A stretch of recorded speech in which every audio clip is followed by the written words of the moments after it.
जिसे आज पूरी दुनिया में बच्चे, बूढ़े, जवान और परिवार एक साथ मिलकर खेलते हैं। इसका इतिहास 6th सेंचुरी से भी पुराना है,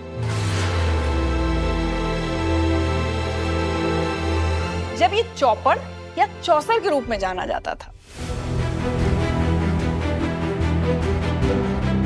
जी हाँ, वही चौसर जिसे खेलते हुए धर्मराज युधिष्ठिर ने कौरवों के हाथों अपने राज्य, पत्नी और भाइयों को गंवा दिया और महाभारत का युद्ध हुआ।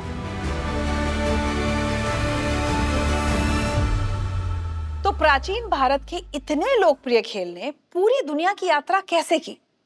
आइए एक्सप्लोर करते हैं।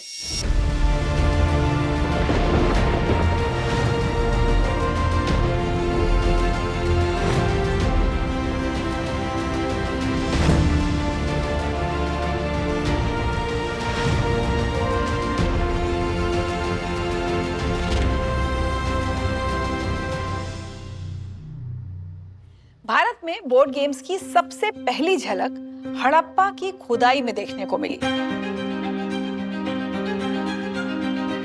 हड़प्पा, मोहनजोदारो और लोथल जैसी जगहों पर पासा यानी डाइस और गोटियां यानी काउंटर्स मिले, जिससे इस खेल के 2500 BC तक पुराने होने का पता चला।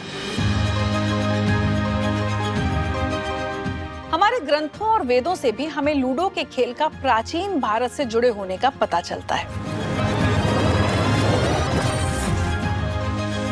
जैसे भारत के सबसे प्राचीन ग्रंथ ऋग्वेद की 10वीं पुस्तक के 34वें श्लोक में एक जुआरी का भजन है, जो जुए के भयानक परिणाम और उससे होने वाले खतरे की चेतावनी देता है।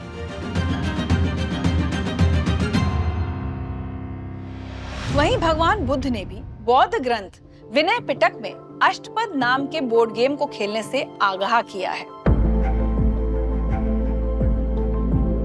यूनेस्को की वर्ल्ड हेरिटेज साइट में शामिल एलोरा की विश्व प्रसिद्ध गुफाओं में से एक 29 नंबर की गुफा में इस खेल का सबसे पुराना वर्जन भी हम देख सकते हैं। 6ठी और 8वीं शताब्दी के बीच बनी इस गुफा की एक दीवार पर कुछ मूर्तियां बनी हैं, जिनमें भगवान शिव और मां पार्वती चौपड़ के खेल का आनंद लेते हुए नजर आते हैं।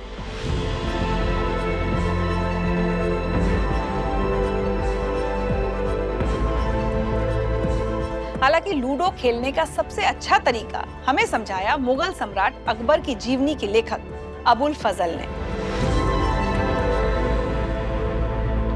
अकबर की जीवनी में अबुल फजल लिखते हैं कि शहंशाह अकबर चौपड़ खेलने के इतने शौकीन थे कि फतेहपुर सीकरी स्थित अपने महल के बाहर उन्होंने लाल और सफेद रंग के फ्लैगस्टोन्स इस तरह लगवाए हुए थे जिससे वो एक बड़े से बोर्ड की तरह दिखें।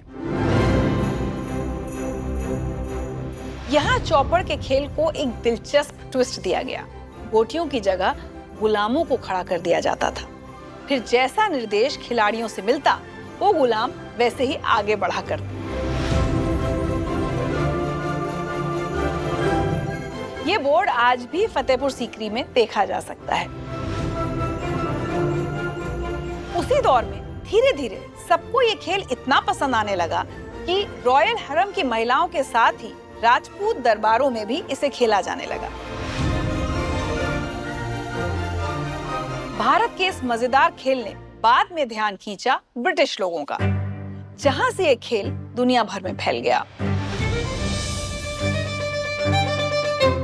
अमेरिका और यूरोप में इसे द गेम ऑफ इंडिया के ब्रांड नेम से बेचा गया। 1860 में जैक एंड सन फर्म ने पचेसी नाम से इस खेल को बनाया। इसके कुछ सालों बाद ही 1874 में अमेरिका की फर्म ईजी एंड कंपनी ने पचेसी खेल को ट्रेडमार्क कर लिया और यही पचेसी आगे जाकर अमेरिका का सबसे लंबे समय तक बिकने वाला गेम बन गया, जब तक कि 1935 में मोनोपोली का गेम बाजार में नहीं आ गया। 1896 में पचेसी को मिला इसका आधुनिक नाम लूडो, जिसका लैटिन में मतलब होता है मैं खेलता हूँ। लूडो में 8 स्क्वायर्स घटाकर 4 कर दिए गए, जिससे इसे खेलना आसान हो गया और इसका सीधा फायदा हुआ बच्चों को, क्योंकि अब वो भी इस खेल का मजा ले सकते थे।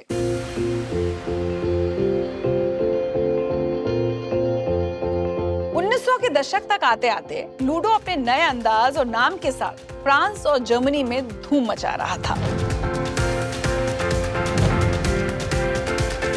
वैसे इसे एक विडंबना ही कहा जाएगा कि दुनिया भर में धूम मचाने के बाद अपना ही एक खेल चौपड़ 1950 में लूडो की शक्ल में अपने ही देश हिंदुस्तान वापस लौट आया। जिस खेल को कभी हमारे देवी देवता और राजा रानियों ने खेला, आज वही लूडो घर घर में खेला जाता है। बस बोर्ड की जगह हमारे मोबाइल फोन्स और आईपैड्स ने ले ली है।